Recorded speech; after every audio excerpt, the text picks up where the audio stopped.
Hablando de la iglesia un poco, a lo largo de la historia de la iglesia de Jesucristo desde hace 2000 años, el Señor ha levantado grandes personajes en la historia de la iglesia. Personajes que le han servido y han sido un inmenso aporte para la extensión del reino de los cielos. Empezando por los mismos apóstoles, Pedro, Juan, Pablo mismo. Y a lo largo de la historia ha pasado por los padres de la iglesia. Luego, en la época de la Reforma, hace 500 años y pedacito, apareció un personaje muy relevante en la historia de la iglesia llamado Martín Lutero. Poco después, Juan Calvino. Unos par de siglos después, Charles Spurgeon.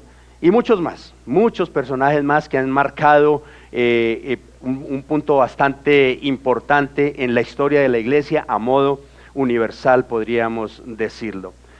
Pero ¿qué ha sucedido? Todos ellos han muerto, todos ellos han pasado. Sin embargo, la iglesia ha prevalecido. Meses, años y siglos, y la iglesia ha prevalecido. ¿Y saben por qué?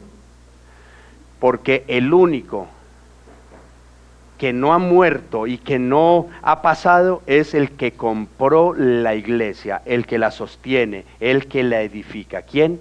Jesucristo.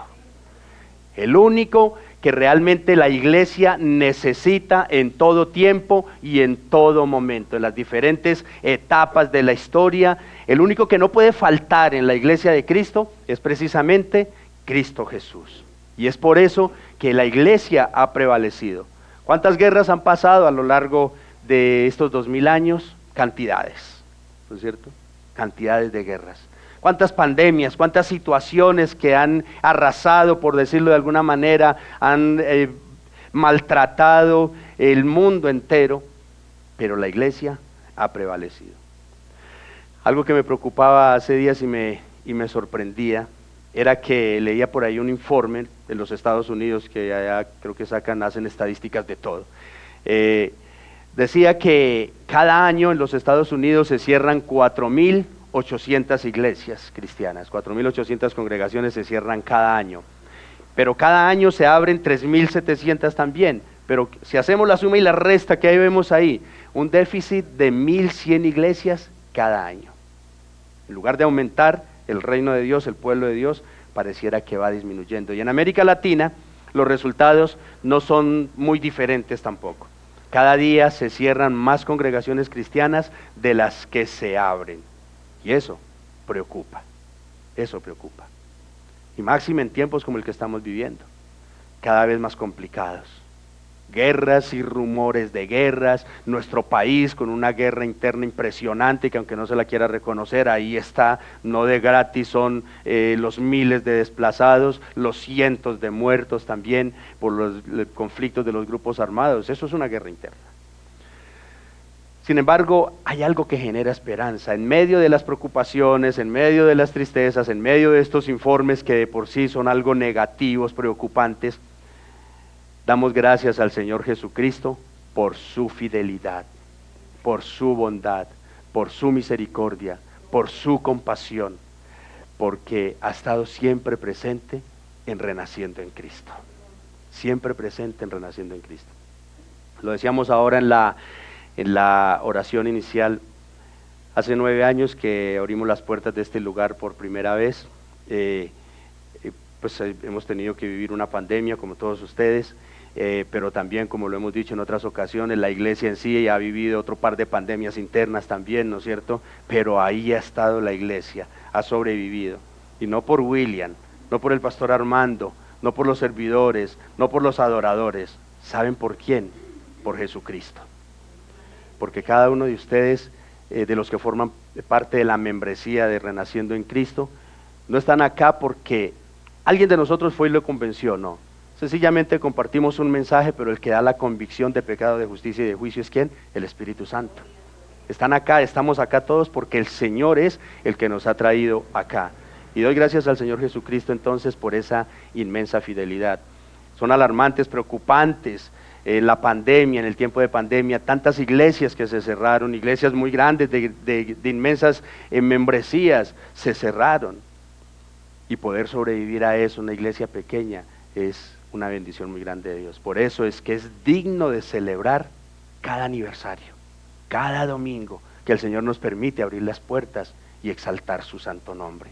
Porque cada servicio es eso, un culto de adoración al que sostiene y edifica su iglesia. Amén. Quisiera invitarlos entonces a un pasaje bastante conocido y un tema muy conocido también. La iglesia prevalecerá, es el título de nuestra enseñanza en esta mañana, para hablar de la homenajeada, la iglesia. Y los invito a Mateo capítulo 16, versículos del 13 al 18, vamos a leer en la Nueva Biblia de las Américas. Mateo 16, versículos 13 al 18, Nueva Biblia de las Américas, dice la Escritura. Cuando Jesús llegó a la región de Cesarea de Filipo, preguntó a sus discípulos: ¿quién dicen los hombres que es el Hijo del Hombre? Y ellos respondieron: unos, Juan el Bautista, y otros, Elías, pero otros, Jeremías o alguno de los profetas. ¿Y ustedes, quién dice que soy yo?, les preguntó Jesús. Simón Pedro respondió: tú eres el Cristo, el Hijo del Dios viviente. Entonces Jesús le dijo: bienaventurado eres, Simón, hijo de Jonás, porque esto no te lo reveló carne ni sangre, sino mi Padre que está en los cielos. Yo también te digo que tú eres Pedro, y sobre esta roca edificaré mi iglesia, y las puertas del Hades no prevalecerán contra ella. Que el Señor bendiga su santa palabra. Pregunto, ¿los de atrás están escuchando bien? ¿Sí? Fuerte y claro, bendito sea Dios. Permítanme contextualizar un poco. La escena de la confesión de Pedro, esta que tenemos en este momento en nuestro pasaje de hoy, es uno de esos pasajes más conocidos y comentados de todas las Escrituras. Es uno de los puntos prominentes del Evangelio, de hecho, marca un antes y un después en la historia de los discípulos de ese momento, de cada uno de nosotros hoy en día y de la iglesia como tal. Pedro confiesa públicamente la naturaleza, la identidad de Jesús y de esa manera elimina toda sombra de duda que pueda haber en los lectores de los evangelios. Y esta historia entonces se registra ahí en los 3 evangelios sinópticos, Marcos y Lucas también. En el de Juan no aparece. Sin embargo, el evangelio de Mateo, donde estamos ubicados, contiene una sección que es única relacionada con el apóstol Pedro, que por cierto ha sido objeto de serios debates teológicos y doctrinales en la misma cristiandad, como lo vamos a ir viendo a lo largo de la predicación.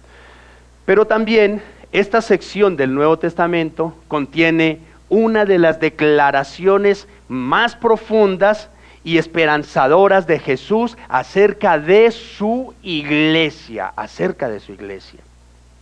Y hoy precisamente, entonces nos enfocaremos en ese tema, el tema de la iglesia, que por primera vez en los evangelios es mencionado en esta porción de las Escrituras. Y es Jesús quien directamente aborda el asunto y nos da ahí sus primeras declaraciones de lo que será el nuevo pueblo de Dios. Hasta ese momento el pueblo de Dios era el pueblo de Israel, era el pueblo de Dios conocido, pero de ahí en adelante el pueblo de Dios será la iglesia del Señor Jesucristo.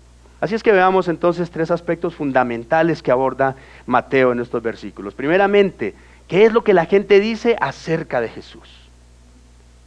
Y luego, ¿qué es lo que dicen los discípulos acerca de Jesús? Y por último, ¿qué es lo que dice Jesús acerca de su iglesia?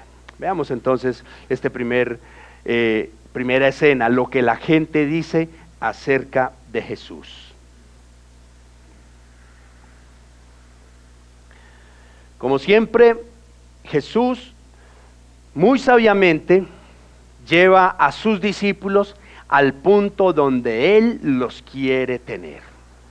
Y es en esta oportunidad, Él quisiera escuchar entonces, ya se van acercando poco a poco a Jerusalén, ya han pasado varios meses de su ministerio que los discípulos han venido caminando con el Señor. y Él quiere escuchar de sus propios labios lo que hay en sus corazones. Ya entendemos de que Jesús conoce los corazones, Él sabe lo que hay en cada persona, ¿no es cierto? Pero en esta ocasión, como en muchas ocasiones de parte de nosotros también, Él quiere escuchar de sus propios labios qué es lo que hay en ellos. Veamos entonces cómo empieza esa conversación. Releo nuevamente los versículos 13 y 14.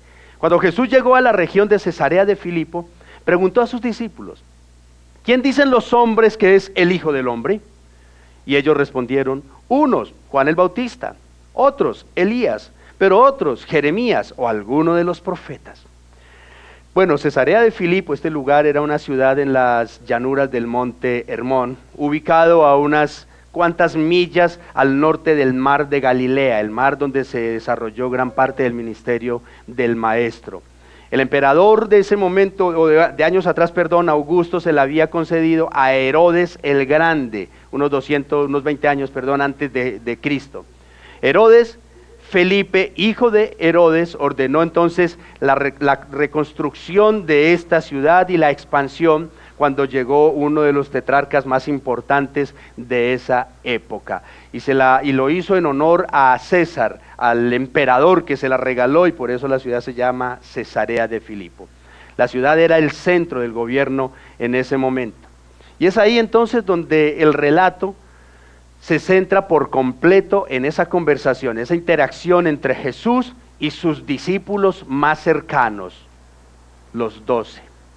Ellos, obviamente, al tener más contacto, mezclarse más con la multitud a los alrededores, han estado en mejor posición que el mismo propio Jesús para sintonizar, para escuchar, qué es lo que dice la gente. Muchas veces uno acá no se da cuenta de lo que en ocasiones se habla en los pasillos, ¿no es cierto? Y eso estaba sucediendo de alguna forma con Jesús. Quería saber entonces qué es lo que dice la gente allá afuera. Así es que el diálogo comienza con una pregunta sobre la opinión pública en relación con Jesús.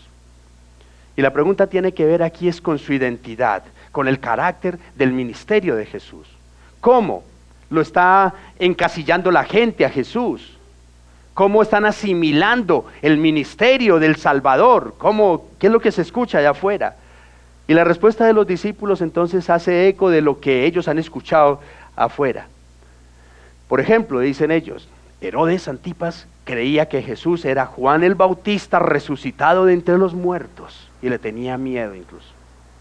Otras personas, dicen los discípulos, le están dando su reporte a Jesús, pensaban que el Señor era Elías, pero Jesús de hecho ya había dicho que Juan el Bautista era Elías, el Elías que habría de venir.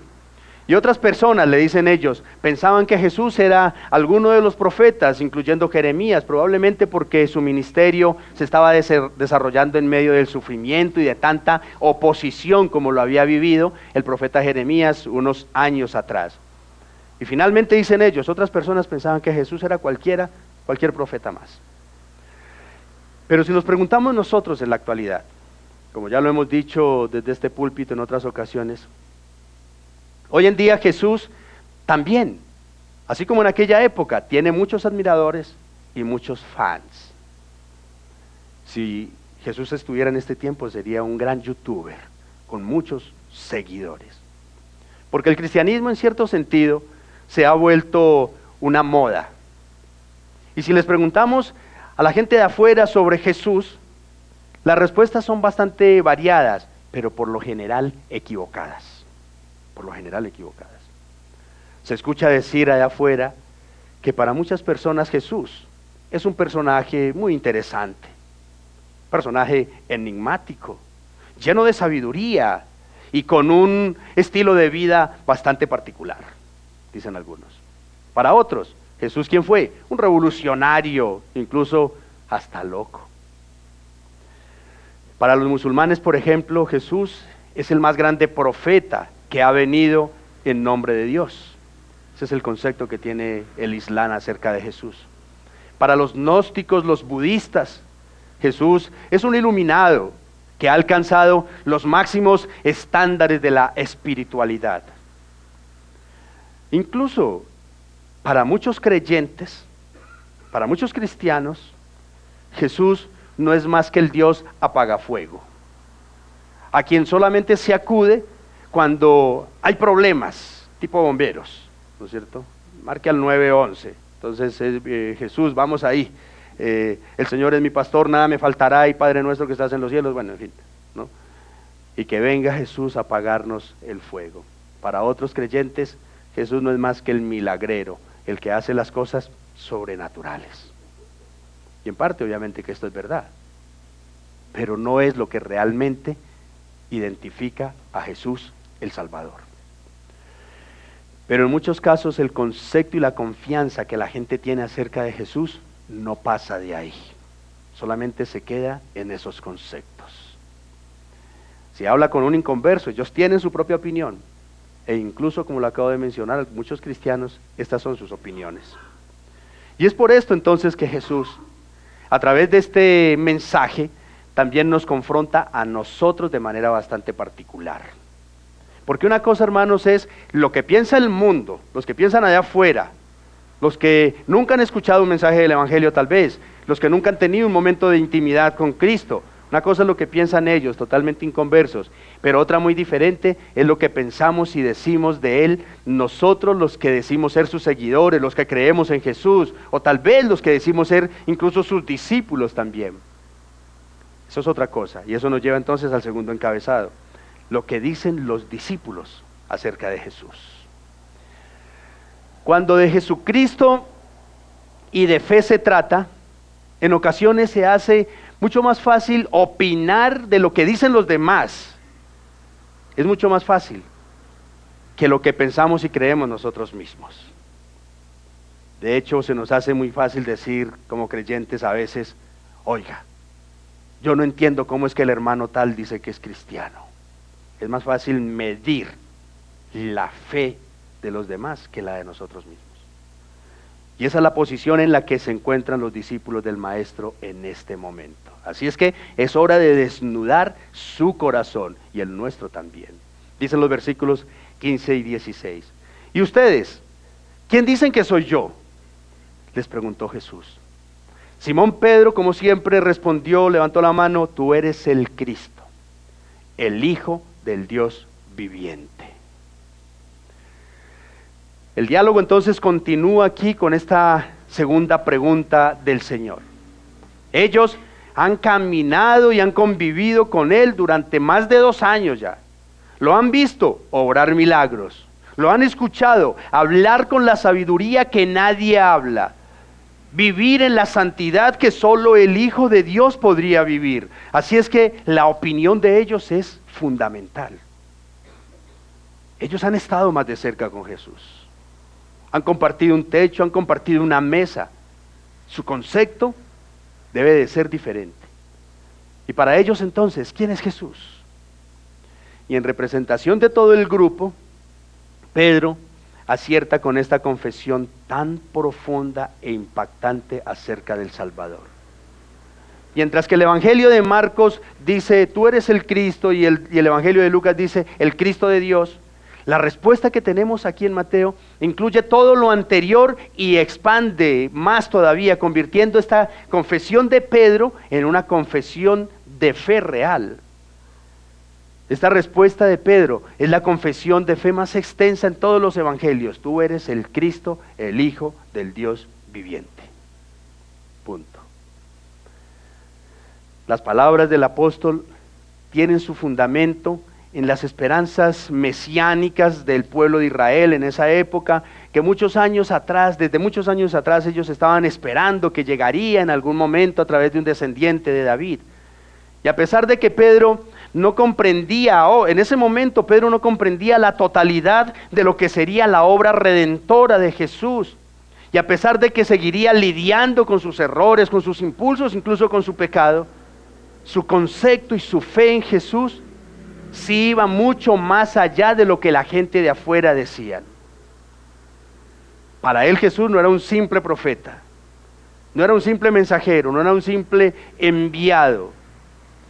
La convicción y la confesión de esta verdad serán entonces la base no solo de la fe de Pedro, sino la base de todo el cristianismo. Nadie podría ser verdaderamente discípulo de Jesús si no cree y le acepta como el Hijo de Dios y el Señor de su vida, que son cosas totalmente diferentes, cosas totalmente diferentes. Porque muchos podemos decir, ¿quién es Jesús? El Hijo de Dios.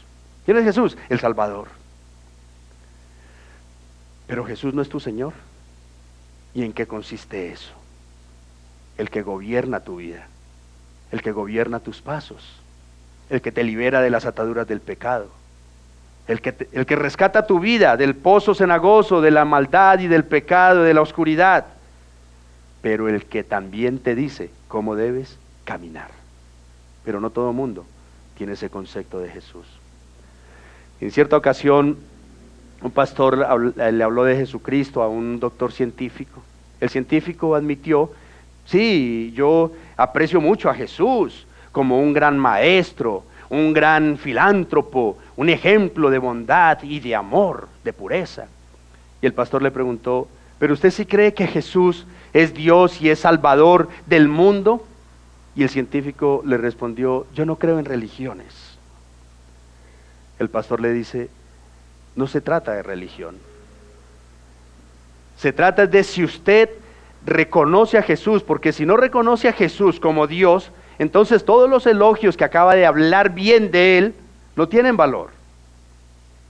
Así como usted, le dice el pastor al científico, así como usted es científico, ¿cómo se sentiría si yo le digo, no, usted es un simple bachiller solamente? Aunque bachiller es un título bastante digno y significativo, pero ¿verdad que lo tendría yo en menos al no reconocer su doctorado? Y lo mismo es con Jesús. Así sucede con el Señor. Si lo reconocemos de muchas maneras, pero no lo reconocemos tal como lo presentan las Escrituras, entonces nuestros elogios humanos que le damos rebajan su dignidad y carecen de importancia. Y ¿saben qué? No va a haber transformación en nuestras vidas. No va a haber salvación. Ahora entonces mi pregunta sería, para ti, ¿quién es Jesús? ¿Quién es Jesús para ti? ¿O por qué y para qué eres cristiano? ¿O por qué y para qué estás empezando a buscar de Cristo? Eso es fundamental. Mire, la vida de Pedro, la vida de los discípulos cambió a partir de ese instante que reconocieron Jesús es el Hijo de Dios, el Salvador, es mi Señor. Cambió. Porque no vamos a poder ver a alguien como mi autoridad, como mi Señor, como mi Rey, si yo ni tan siquiera lo reconozco. Uno escucha por ahí, por las redes sociales, cuando se habla de presidentes de un país, de otro, incluyendo el nuestro, dicen, entrevistan a fulano de tal, ¿qué opina usted de su señor presidente? Escucha uno muchas opiniones por ahí que dicen, no, yo no me siento representado por ese señor, y en otros países dicen igual, en otros igual, en fin. Es decir, si no lo reconozco como tal, pues no es lo que debería de ser. Y con Jesús pasa similar. Yo puedo decir cosas muy bonitas, especiales, tiernas incluso de Jesús, pero si no lo reconozco como lo que Él es, no va a marcar mi vida como la debería de marcar. Al igual que a Pedro, hermanos, la respuesta a estas preguntas marca nuestra relación con el Señor. Por ejemplo, si tú eres solamente un fan de Jesús, quizá eres de aquellos que lloran en el momento de la alabanza, te emocionas con el grito de júbilo, pero ser fan solamente no basta, hermanos.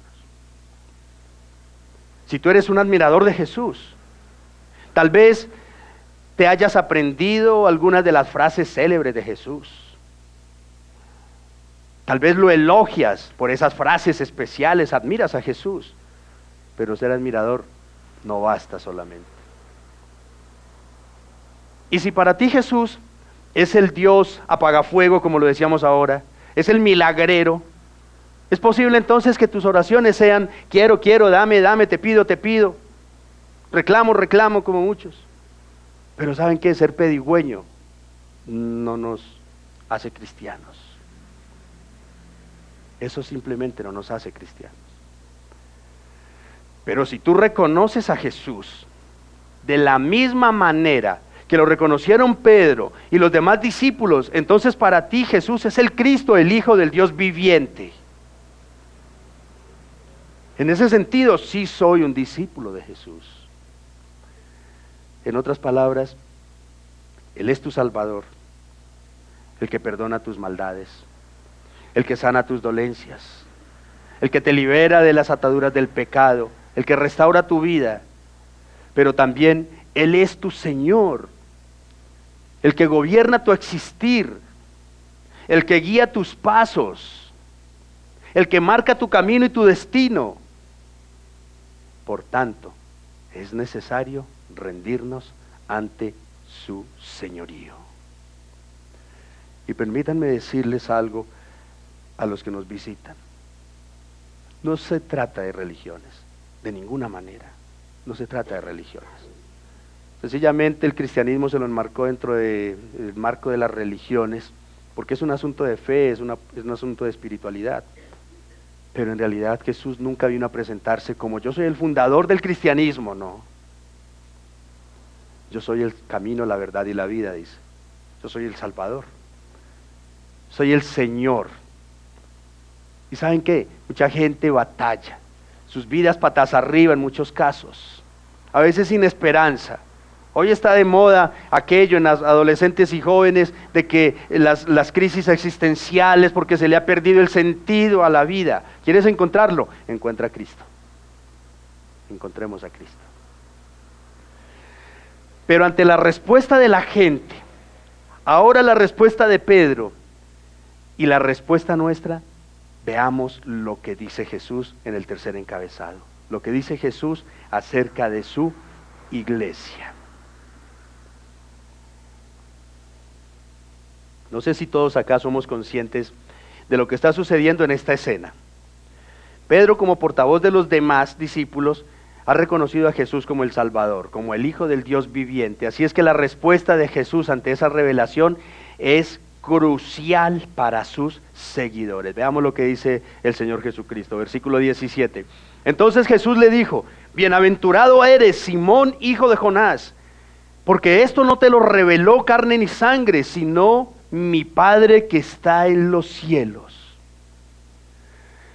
El contenido de este versículo es exclusivo de Mateo, en ninguna otra parte lo encontramos, y contiene la contundente respuesta de Jesús a esa poderosísima confesión de fe que acaba de hacer el apóstol Pedro en nombre de los demás.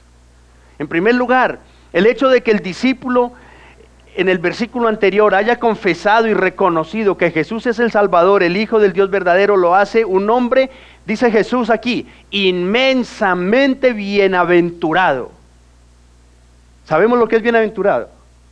Bienaventurado, afortunado, dichoso, inmensamente feliz, doblemente bendecido.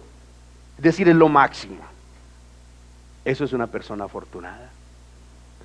Pero no necesariamente Pedro es afortunado porque reconoció que Jesús es el enviado de Dios que vino a salvar el mundo.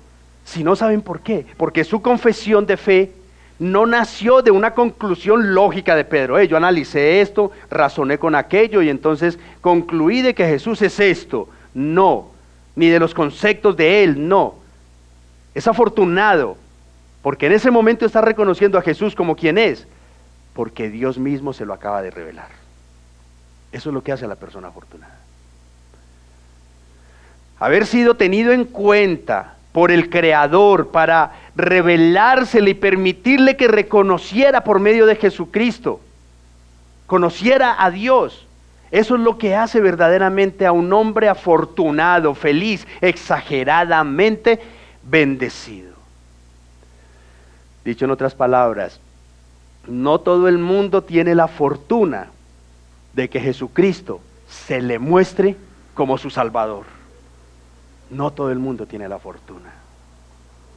Y gloria al Señor Jesucristo, hermanos, que si hoy estamos acá, tal vez sea porque el Señor ya se nos ha mostrado como lo que es el Salvador de nuestras almas, de nuestras vidas, el que nos da la eternidad. Y para otros tal vez se les esté revelando en este momento. Definitivamente, hermanos, ningún cristiano se hace cristiano por sí mismo o por otra persona. A veces uno le pregunta a las familias, hijo, a un adolescente, a un joven, ¿usted es cristiano? Sí, yo soy cristiano de nacimiento porque es que mis padres son cristianos. No. Hemos entendido a la luz de la palabra de que Dios tiene hijos, pero no tiene ni sobrinos ni nietos, ¿no? Hijos. Cada quien conoce de Cristo porque cree en Cristo. El cristiano cree en Jesucristo porque Dios tuvo misericordia de él y se lo reveló y lo trajo hacia él. De modo que si tú estás aquí y has aceptado a Jesucristo como Señor y Salvador, ¿es por qué? Porque el Espíritu de Dios te ha convencido de quién es Jesús para ti. Es por eso que hoy estamos acá, mis apreciados hermanos. Yo comparto esto constantemente. La otra vez alguien se emocionaba diciendo, yo andaba perdido hasta que encontré a Cristo. Entonces, si usted andaba perdido, usted no fue que encontró a Cristo, Cristo lo encontró a usted. Porque Cristo no era el que andaba perdido para que nosotros vayamos y lo busquemos, no. Darle gracias a Dios porque andábamos nosotros perdidos y Cristo vino y nos encontró a nosotros. El Señor no es el perdido, y eso es lo que nos hace bienaventurados, hermanos, de que andábamos perdidos en nuestros delitos y pecados, unos de una manera, otros de otra, pero perdidos en el pecado. Y Cristo viene y nos encuentra. Cristo viene y nos recoge, nos levanta, nos restaura. Cristo nos da un nuevo sentido a nuestras vidas. Y eso, mi amado hermano, eso, mis amados amigos, es lo que hace a una persona extraordinariamente afortunada. Eso fue lo que hizo a Pedro afortunado, bendecido, bienaventurado. Pedro, tú no me reconociste a mí. Dios mismo te está mostrando que yo soy el camino, la verdad y la vida. Hermanos, el Señor mismo quiso tener misericordia, compasión de ti y de mí. Y es Él el que nos trae a los pies del Salvador, para que le conozcamos, para que recibamos su gracia, para que recibamos su perdón. Porque ¿saben qué? No solamente los ancianos necesitan el perdón de Dios, no solamente los ancianos necesitan ser alcanzados por Jesucristo. Todos, desde el niño, el adolescente, el joven, el adulto, todos necesitamos ser alcanzados por la gracia y la misericordia del Señor. Todos necesitamos, nadie se lo merece, pero todos necesitamos ser rescatados de la oscuridad tenebrosa donde nos había incrustado el mismo pecado, hermanos. Porque aquí no solamente es pecador el que roba, peca, el que roba y mata, el que viola, el guerrillero, el narcotraficante, el paraco, son pecadores. Pero aquí también es pecador el chismoso, el envidioso, el altivo, el orgulloso, el ventajoso, el de todo. El ladrón, el malicioso, el lujurioso. Eso es pecado, hermanos. Y de eso nos quiere liberar el Señor. Alguien diga, yo no he hecho ni he sido nada de eso, pero no has creído en Cristo. La incredulidad, el peor de todos los pecados, porque todo pecado será perdonado, menos la incredulidad. Equivocadamente, mucha gente cree que los afortunados son aquellas personas que amasan grandes fortunas de dinero. Eso es el concepto que tenemos hoy en día muchos. Eso es una persona afortunada, demasiado adinerado, demasiado rico, embilletado, paisamente hablando. Sin embargo, la palabra es clara, hermanos.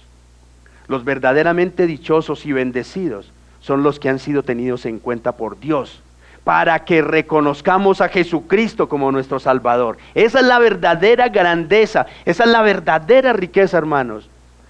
y sobre todo para que reconozcamos nuestra necesidad de Él. Eso es una persona afortunada, hermanos. Que reconozcamos que Cristo es el Salvador y que necesitamos de Él, que necesitamos de Él. Pero el Señor entonces continúa con esa reveladora verdad y hace una poderosa declaración que es a donde queremos llegar en homenaje a la iglesia. Dice el versículo 18: yo también te digo que tú eres Pedro, y sobre esta roca edificaré mi iglesia, y las puertas del Hades no prevalecerán contra ella. Muchos han considerado que la primera parte de este versículo 18 se refiere a que Jesús está nombrando a Pedro como el fundamento sobre el cual se edificará la iglesia. De hecho, la iglesia tradicional adoptó esta afirmación y es desde ahí de donde se origina el papado, porque consideran que Pedro fue nombrado por Jesús directamente como el primer papa. Y se ha venido con esa tradición hasta el día de hoy. De modo que todos aquellos, entonces, según esta teoría, que sean seleccionados como sucesores de Pedro y nombrados papa, son el fundamento de la iglesia. Sin embargo, lo que Jesús está estableciendo como el fundamento de la iglesia no es a Pedro, sino la confesión de fe que el apóstol acaba de hacer hace un momento. Es decir, Jesús es la piedra angular, pero reconocerlo a Él y la fe en Él y su evangelio son el fundamento del cristianismo. No existiría cristianismo sin Cristo, y tampoco existiría cristianismo si en los seguidores de Cristo no hay fe ni se les reconoce como tal. No existiría.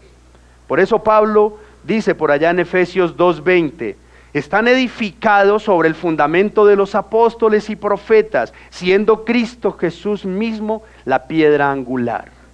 O como también lo confirma en 1 Corintios 3:11: pues nadie puede poner otro fundamento que el que ya está puesto, el cual es Jesucristo. Es decir, no hay otro fundamento, de ninguna manera. Es un error pensar que alguno de los apóstoles o alguna persona a lo largo de la historia pudiera cumplir una función sobre la cual se fundamente la iglesia. No sería posible. Así es que teniendo esto claro, entonces, podemos entender que la iglesia en sí está conformada por todos aquellos que, al igual que Pedro, confesamos y creemos profundamente que Jesús es el Cristo, el Hijo de Dios. Te pregunto, ¿tú lo crees? ¿Tú crees que Jesús es el Cristo, el Hijo de Dios? Por tanto, hermanos, aunque muchos intenten tergiversar la Escritura y quieran tal vez ser ellos el fundamento de la iglesia, la verdad es que nadie puede salvar a otro, nadie. Porque la salvación solamente le corresponde a Cristo por medio de fe en Él. Sencillo. Así es que veamos algunos elementos que menciona acá el Señor Jesucristo acerca de su iglesia en esta poderosa declaración. Vamos a desglosarla paso a paso. En primer lugar, la promesa del Señor. En este versículo, el Salvador está mencionando una de esas promesas más esperanzadoras para su iglesia. Él dice: yo edificaré mi iglesia. Yo, Cristo Jesús. La palabra griega aquí para iglesia significa llamados afuera. Eso es la iglesia, es decir, es la congregación de las personas que han sido llamados por Dios para estar aparte. En primer lugar, apartados del pecado del mundo, y en segundo lugar, apartados para Dios. Eso es la iglesia. Es un pueblo diferente. Es una comunidad distinta. Es el reino de Dios en la tierra. El Señor mismo escogió su iglesia para que fuera un pueblo que se diferencie del resto del mundo, hermanos. Un pueblo que vive para adorar y para servir a su Dios. Eso somos la iglesia. Eso debemos de ser la iglesia. No es una religión. No es el paseadero para ir los domingos. Es el lugar donde yo voy a rendirle culto al Rey de Reyes y Señor de Señores.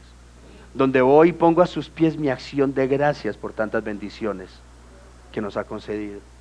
Donde voy yo y le digo, Señor, perdóname, lávame, límpiame, purifícame, santifícame y muéstrame el camino, dame la sabiduría para caminar esta semana. Y Cristo dice que Él es quien la edificará. Y lo que esto implica es que Él es el arquitecto, Él es el que la construye, Él es quien recoge la materia prima que somos todos nosotros para la construcción. Y también es el constructor, el dueño y señor de la obra. Por eso dice, yo le edifico, es decir, ladrillo a ladrillo soy yo.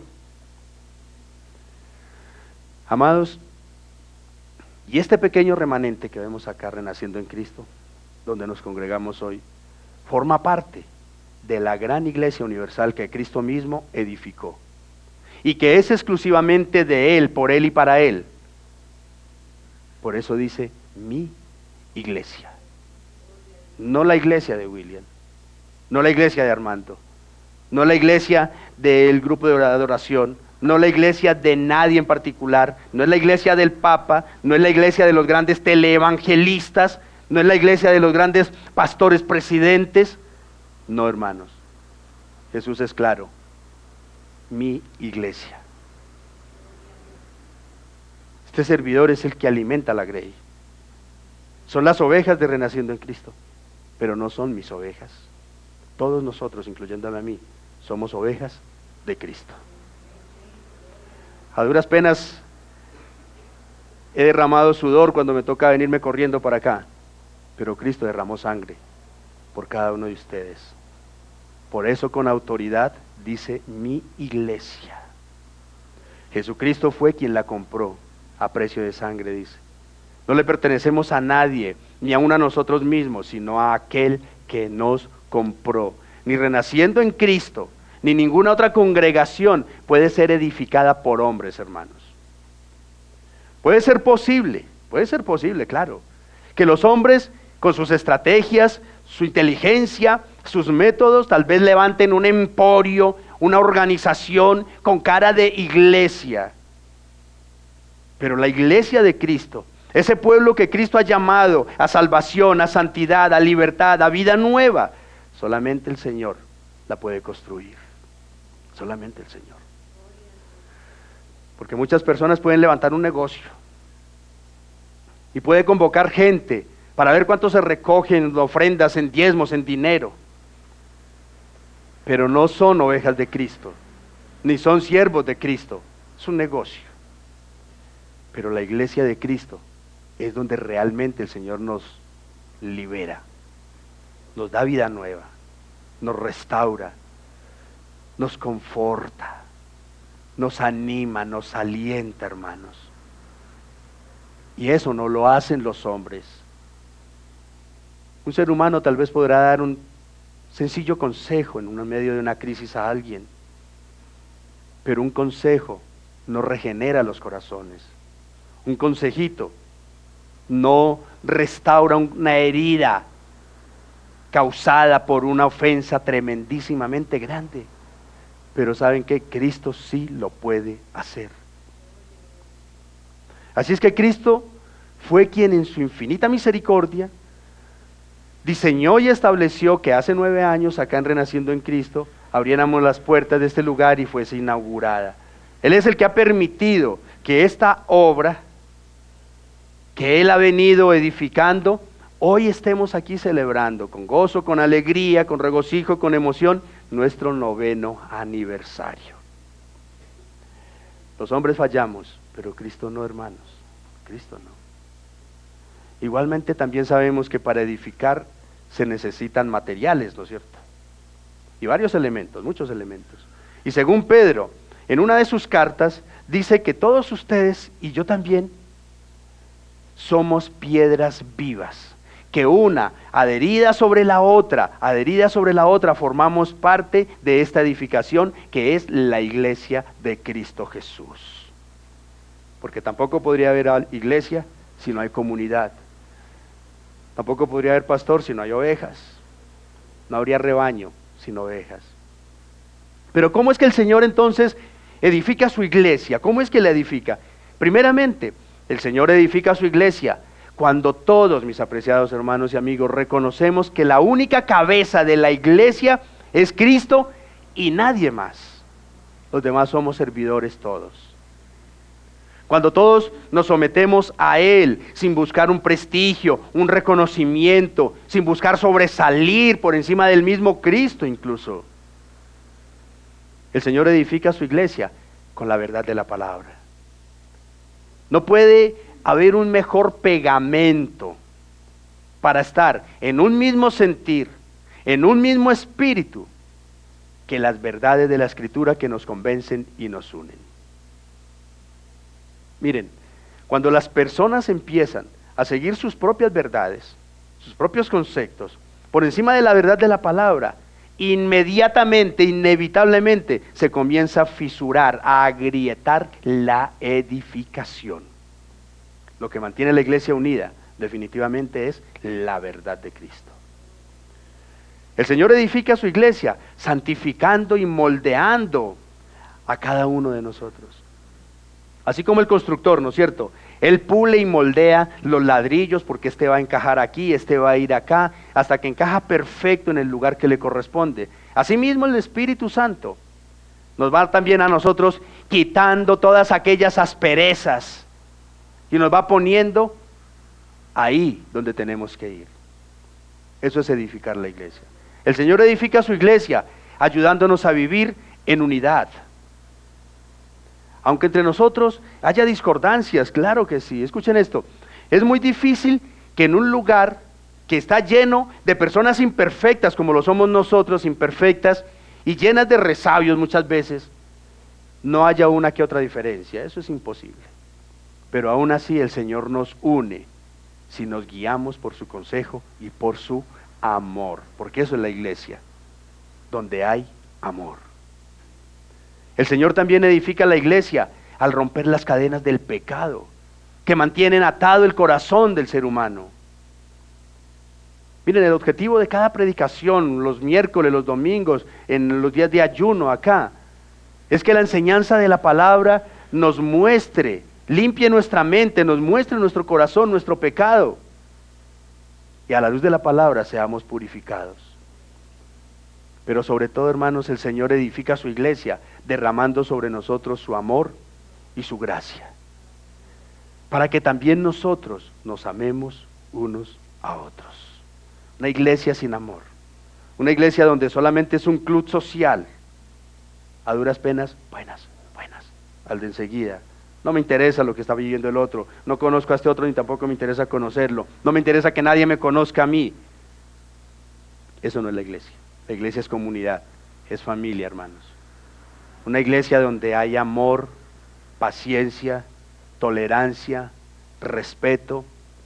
Difícilmente, si no hay esos elementos, difícilmente podrá ser la iglesia de Jesucristo. Hermanos, y así como el Señor edificó en aquellos tiempos la iglesia de Filipo, la iglesia de Tesalónica, la iglesia de Jerusalén, también está edificando su iglesia el día de hoy, incluyendo renaciendo en Cristo. Así es como el Señor edifica la iglesia. Pero miren algo tan interesante, la predicción de Jesús, dice la segunda parte del versículo 18, y las puertas del Hades no prevalecerán contra ella. El Señor está declarando acá que en un futuro ni la misma muerte, porque eso es lo que significa el Hades, ni la misma muerte podrá vencer ni derrotar el avance de la iglesia. En otras palabras, la iglesia no morirá. La iglesia como tal dominará y prevalecerá contra todo enemigo y contra toda oposición. Si hay algo en lo que el Señor ha prometido que no será destruido, que no morirá, es precisamente su iglesia. Si ustedes miran a su alrededor, si ustedes le echan un ojo a la historia de la humanidad, todo pasa. Los personajes buenos y malos pasaron a la historia. Todo pasa. Ricos y pobres pasaron a la historia. Pero la iglesia continúa. 2 guerras mundiales. No sé cuántas pandemias y catástrofes. y la iglesia sigue en pie. Y quisiera aprovechar acá para animarlos porque creo que uno de los peores momentos de la iglesia de Jesucristo es el que estamos viviendo hoy en día. Que seguramente tampoco la logrará terminar. Con seguridad que no, porque esa es la promesa del Señor. Yo soy el que la edifico y prevalecerá por encima de todo y a través de todo. Pero hermanos, es nuestro deber ser los cuidadores de la iglesia de Cristo Jesús. Miren, desde el primer mártir, que es quien, Esteban, hasta ahora, son millones de cristianos los que han muerto por causa del evangelio. Pero ni aún esto ha podido impedir que la iglesia siga adelante. Por el contrario, la sangre de los mártires ha avivado el crecimiento en muchos lugares y muchas épocas de la historia. Así es que, amados, en nuestros días y en nuestra nación, tal vez no tengamos nosotros esas persecuciones a muerte que vivieron la primera generación de cristianos, o que se viva en estos últimos años en muchos otros lugares y en otros tiempos también. Pero si así fuera, la iglesia prevalecería como lo ha hecho hasta el momento. Y con plena convicción digo algo que lo hemos creído desde el principio acá en Renaciendo en Cristo. Es que si la iglesia donde nosotros nos congregamos nació primeramente en el corazón del Señor y luego en el nuestro, el Señor será el que la sostenga. El Señor será el que la sostenga. Por todo, en todas las áreas, espiritual, aún financieramente, es el Señor el que sostiene su iglesia. Por tanto, aunque se levanten comentarios tal vez, la iglesia prevalece. Aunque a veces nos hayamos visto, porque hay que reconocerlo también, a gatas para sufragar los gastos que esto genera, pero Dios ha sido fiel. Aunque hayamos tenido uno que otro percance con algún hermano, la iglesia ha prevalecido. Aunque como seres humanos los líderes tengamos altibajos familiares, personales, en fin, la iglesia ha prevalecido y prevalecerá, porque no somos nosotros los que la sostenemos, sino ¿quién? Cristo. Miren, es posible que tal vez algún día, por alguna razón, por alguna circunstancia, esta congregación sufra ataques o hasta divisiones, porque uno nunca sabe. Pero si aún seguimos dependiendo y obedeciendo a Cristo, ¿saben qué sucederá? La iglesia prevalecerá. La iglesia prevalecerá. Un día una persona muy indignada, muy enojada conmigo, me dijo: ¿usted sí sabe que si yo me voy de la iglesia se puede acabar la iglesia? Yo dije: bendito sea Dios. Si aquí la iglesia realmente no son seguidores de Cristo, sino seguidores suyos, seguramente en 2 meses ya no habrá iglesia. Han pasado 5 años y gracias a Dios la iglesia sigue adelante. Porque hemos creído de que la iglesia es de Cristo, la iglesia es del Señor. Y no solamente hablo de Renaciendo en Cristo, sino de la iglesia en general, donde se predica la verdad del evangelio, donde está Cristo presente, siempre, siempre el Señor será el que la sostenga. Pero ¿cómo logra el Señor que la iglesia prevalezca? Eso es interesantísimo. ¿Cómo hace el Señor para que su iglesia prevalezca? Primeramente, porque es su promesa, porque Él es el que la sostiene. En segundo lugar, porque las bases y las columnas que vimos anteriormente, sobre las que se edifica, son más fuertes, son firmes, mucho más que las armas que Satanás y los hombres puedan usar para destruirla. El poder del Señor es mucho más grande que el poder de Satanás. Porque todo lo que se construye sobre la verdad, sobre la transparencia, es decir, sobre la roca, el Señor lo respalda y lo bendice, hermanos. Aún nosotros en casa, cuando nuestros hogares, nuestras familias se fundamentan en la verdad, se fundamentan en Cristo, el Señor es el que la sostiene en medio de las turbulencias y las tempestades, hermanos. Pero ante todo, hermanos, la iglesia prevalecerá y resistirá las pruebas que vengan. ¿Saben por qué? Porque las piedras vivas que somos todos nosotros, estamos siendo formados con todos esos ingredientes y esos elementos necesarios que el dueño de la obra demanda. Miren, entendamos esto. Si nosotros que somos las piedras vivas, somos defectuosos, estamos mal procesados, así mismo será la iglesia, hermanos.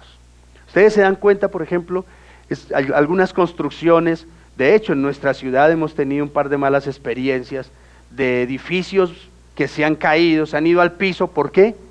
Mal construcciones y pésimos materiales. Pésimos materiales. Igual sucede con nuestra iglesia. Si no estamos siendo formados por el poder del Espíritu Santo y a la luz de la palabra del Señor, cualquier vientico, nos fuimos, se acabó. Logremos perseverar cuando estemos asentados sobre la roca que es Cristo Jesús. Y por todas estas razones y muchas más, mis apreciados hermanos, es que podemos decir convencidos de que la iglesia prevalecerá. Mientras que este cuerpo, que es la iglesia, permanezca unido a la cabeza, que es Cristo, siempre, hermanos, siempre y siempre habrá garantía de que la iglesia prevalecerá. Pueden pasar por aquí muchas personas. Puede pasar los servidores. Puede pasar el grupo de alabanza. Puede pasar el pastor. Podemos pasar todos. Pero si la iglesia mantiene sujeta a la cabeza que es Cristo, la iglesia prevalecerá. Amén. Y ya para ir cerrando, quisiera aprovechar un par de minutitos para agradecer. Quisiera concluir tomándome unos momenticos para expresar nuestros sinceros agradecimientos en verdad para con cada uno de ustedes, mis hermanos. Agradecer a todos los hermanos, a toda la iglesia, que con humildad, con amor, con sacrificio, han sido fieles a Renaciendo en Cristo durante estos 9 años. Esperamos pues que la iglesia también esté siendo de bendición. Doy gracias a Dios porque pues este servidor ha tenido el privilegio de estar acá desde el primer domingo hasta el día de hoy, que de hecho el primer domingo que abrimos era también 16 de febrero, y doy gracias al Señor por todos los que desde esa época todavía forman parte de Renaciendo en Cristo, porque no crean que es fácil aguantarse a este siervo. Doy gracias al Señor por, en verdad, por estar ahí en las buenas, en las malas y en todos esos momentos. Quiero agradecer también a cada uno de los hermanos, de los servidores de Renaciendo en Cristo, de ese grupo de liderazgo, que han dispuesto tanto su tiempo, su vida, sus dones y aún recursos también para servir en esta obra. Tanto pastores como diáconos, los que han pasado, los que hoy no están sirviendo, los que servirán más adelante. Infinitas gracias a todos y cada uno de ustedes, por esa humildad, por ese amor, por esa disposición que han tenido siempre para servir en la iglesia. Y aprovecho también para agradecer a los que nos visitan, a los amigos. Gracias por querer compartir pues en esta fecha tan especial ese gozo, esa alegría con esta congregación, esta bendición de poder celebrar un aniversario más. Tanto visitantes como amigos les hacemos saber que las puertas y los brazos de Renaciendo en Cristo, de esta humilde congregación, siempre estarán abiertos para todos ustedes, para servirnos mutuamente, para acompañarnos en este peregrinaje, en este caminar con Cristo Jesús. Miren, no es una iglesia perfecta, con toda seguridad. Si hay algo que le garantizo es eso, no es una iglesia perfecta, pero sí intentamos ser una iglesia bíblica. Y eso es necesario tenerlo presente. Así es que siempre, amigos y conocidos, las puertas y los brazos siempre abiertos. Pero sobre todo, hermanos, profundamente agradecidos por todo y ante todo, gracias a Dios. Gracias a Dios que nos ha dado el privilegio, que nos ha dado la bendición de poderles servir. Porque como lo acabamos de ver, no somos nosotros los que buscamos, sino que Cristo es el que nos busca a nosotros. No somos nosotros los que conocemos a Dios, sino que Dios se da a conocer a nosotros. No somos nosotros los que dijimos, hey, yo estoy desocupado, voy a estar desocupado los próximos 20 años, voy a ver si me meto en una iglesia. No, fue Cristo quien nos llamó. No somos nosotros las personas más dotadas, ni ustedes, ni yo, ni ninguno acá. No somos las personas más especiales, más guau de este mundo, pero Cristo nos ha permitido formar parte de su iglesia. Y por todo eso, muchísimas gracias por el Señor. Muchísimas gracias a Dios por las fuerzas que nos da a todos en los momentos difíciles de la iglesia, en los momentos difíciles de sus vidas. Gracias a Dios por la paciencia que el Señor nos ha tenido cuando le hemos fallado, porque seguramente ustedes como yo le hemos fallado al Señor, y su paciencia y su gracia nos ha sostenido. Damos gracias a Dios por su amor y su gracia, que es la que está ahí con nosotros siempre, a pesar de los errores. Damos gracias a Dios por su fidelidad en todas las áreas de nuestras vidas, por la fidelidad del Señor en la iglesia, porque nos ha defendido. Y cuando hablo de la iglesia estoy hablando de la congregación como tal, pero también hablo de cada uno de ustedes, porque cada uno de nosotros los presentes acá somos la iglesia. Y si la iglesia en general ha tenido luchas, ha tenido batallas, ha tenido tormentas, con seguridad ustedes también las han tenido. Así es que también, hermanos, damos infinitas gracias a Dios porque nos ha defendido en esos momentos, porque nos ha protegido en todo y de todos. Damos gracias a Dios por la sabiduría que nos ha dado para manejar los conflictos, las dificultades, las situaciones que se han presentado. Y damos gracias a Dios porque en muchas batallas que nosotros éramos perdedores, el Señor vino y peleó nuestras batallas para darnos la victoria. Y por encima de todo, hermanos, muchas gracias a Dios por cada uno de ustedes, por permitirnos ser testigos, de esa obra que el Señor Jesucristo a través del Espíritu Santo ha venido haciendo en cada uno de ustedes. Miren, créanme que no hay nada más satisfactorio para un pastor que ver almas renovadas, que ver familias restauradas. Y no me cansaré de contar esto. Ver familias que vinieron a pedir un consejo para ver qué abogado les podía asesorar para el divorcio y someterse a la voz de Dios, y hoy ser hogares estables y felices. Y doy gracias a Dios por eso. Gracias a Dios porque he visto jóvenes venir con su vida vuelta a nada en drogas y licor, y el Señor me ha dado el privilegio de verlos restaurados, de verlos libres de sus ataduras, de verlos libres de tantas cosas. Hermanos, ¿cómo no agradecerle al Señor? Eso es lo que nos debe motivar a nosotros, mis amados. Y ojalá que todos los domingos, los miércoles, pudiéramos ver una iglesia cada vez más llena, hermanos, cada vez más llena. Esa es la labor que nos corresponde a todos, jóvenes, adolescentes, adultos, ancianos, compartir las buenas nuevas de salvación. Miren, entre más personas rendidos a los pies de Cristo, menos drogadictos, menos alcohólicos tal vez, menos delincuentes potenciales allá en la calle. Así es que no dejemos de hacer esa tarea, hermanos. Y si tu vida, tu familia está pasando por un excelente momento hoy, nunca olvidemos que después de los buenos momentos pueden venir momentos de tormenta también, y necesitamos estar aferrados a Cristo. No dejemos de buscar del Señor en ningún momento, hermanos. No nos confiemos de lo que nosotros mismos podamos hacer, confiemos en lo que Cristo puede hacer en cada persona. Amén. Vamos a darle gracias al Señor por este tiempo.